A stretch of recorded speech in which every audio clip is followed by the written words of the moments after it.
Class 3 में आप सभी का स्वागत है। हम लोग आज पढ़ रहे हैं हिंदी की किताब। इसका पाठ पढ़ना है दूसरा। देखिए दूसरा पाठ क्या है, मेहनत की कमाई। चलिए पढ़ते देखते हैं क्या है। पहले पढ़ लेंगे ऊपर वाले कुछ शब्द दिए हुए हैं जो पढ़ते हैं। मेहनत, लगन, खर्चीला, युक्ति, स्वस्थ, लड़खड़ाना, मुश्किल। अब देखिए पढ़ते हैं क्या कहानी है। आज से करीब 100 वर्ष पहले की बात है। गंगा के तट पर बनारस के पास एक छोटा सा गांव था।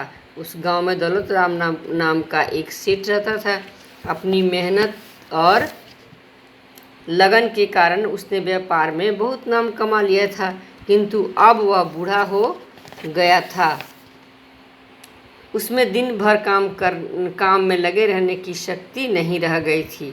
उसका एक आलसी पुत्र था, सुस्त राम, जो कोई काम नहीं करता था और अपने पिता की कमाई को बर्बाद करता था। उसे सीख देने के लिए सेठ दौलत राम को एक युक्ति सूझी।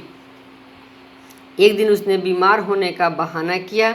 वह एक चादर ओढ़कर चारपाई पर लेट गया। उसने अपने पुत्र को पास बुलाया और कहा, बेटा, आज मुझे बहुत तेज बुखार हो रहा है। मुझ में आज दुकान पर बैठने की हिम्मत भी नहीं है। व्यापार की तुम्हें अभी जानकारी भी नहीं है जिससे तुम दुकान पर बैठ सको।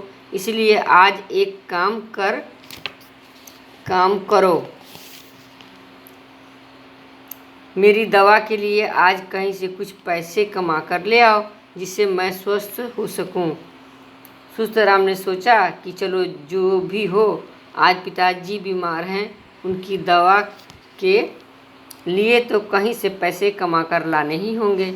यदि ये ठीक नहीं हुए तो मुझे खर्च करने के लिए पैसे कहाँ से मिलेंगे। उसने पिताजी से कहा कि ठीक है, आज मैं कहीं से भी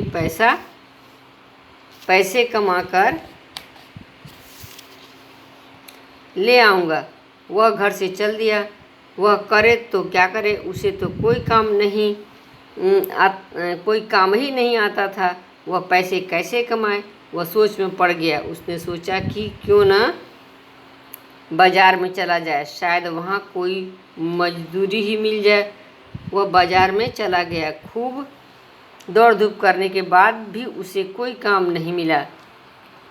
अंत में एक सेठ को उस पर दया आ गई। सेठ ने उससे पूछा, तुम्हें क्या काम आता है। सुस्त राम ने कहा कि मुझे तो कोई काम ही नहीं आता, मैं तो केवल मजदूरी ही कर सकता हूँ। सेठ सोच में पड़ गया कि उससे क्या मजदूरी करवाई जाए।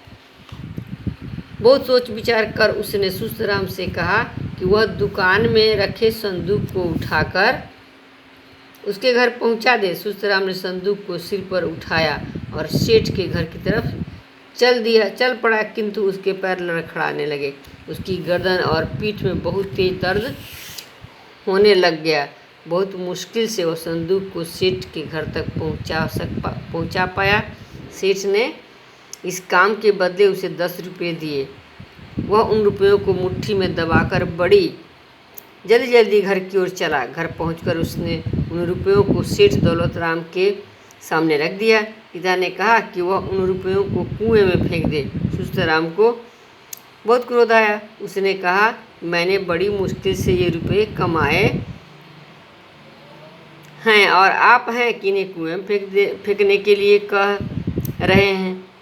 मैं इन रुपयों को इस प्रकार बर्बाद नहीं कर सकता। अनुभवी पिता ने समझ लिया कि सुस्त राम को समझाने का यही उचित मौका है। उसने कहा कि बेटा, जितना दर्द आज तुम्हारे द्वारा कमाए गए रुपयों को बर्बाद करने पर तुम्हें हो रहा है, उतना ही दर्द मेरे द्वारा कमाए गए रुपयों को तुम्हारे द्वारा बर्बाद करने पर मुझे होता है। तुम्हें नेक सलाह माननी चाहिए, रुपयों की बर्बादी रोकनी चाहिए। सुस्त राम की आंखें खुल गईं। सेठ दौलत राम ने समझ लिया कि अब वह व्यापार का काम संभाल सकता है। उसके बाद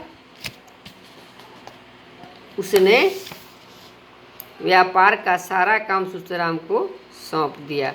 समझ में आई बच्चों? पुत्र ध्यान नहीं दे रहा था, आलस दिखा रहा था काम में।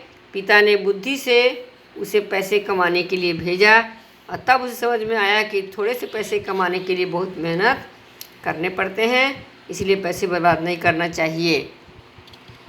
और थोड़ा सा शब्दार्थ भी है बच्चों, आप पढ़िएगा किताब, शब्दार्थ आपको याद करना। देखिए, तट यानी क्या होता है? किनारा। व्यापार यानी सामान को खरीदने बेचने का काम। रोजगार भी बोलते हैं। खर्चीला यानी अधिक खर्च करने वाला। युक्ति यानी उपाय। हाथ बटाना, सहयोग करना, सोच में पड़ना, चिंता में होना, दौड़ धूप करना, बहुत अधिक प्रयत्न करना या परिश्रम करना भी होता है। लड़खड़ाना, हिलना डुलना, मुश्किल, कठिनाई, बर्बाद, खराब करना या नष्ट करना भी होगा। नेक यानी भला। धन्यवाद बच्चों।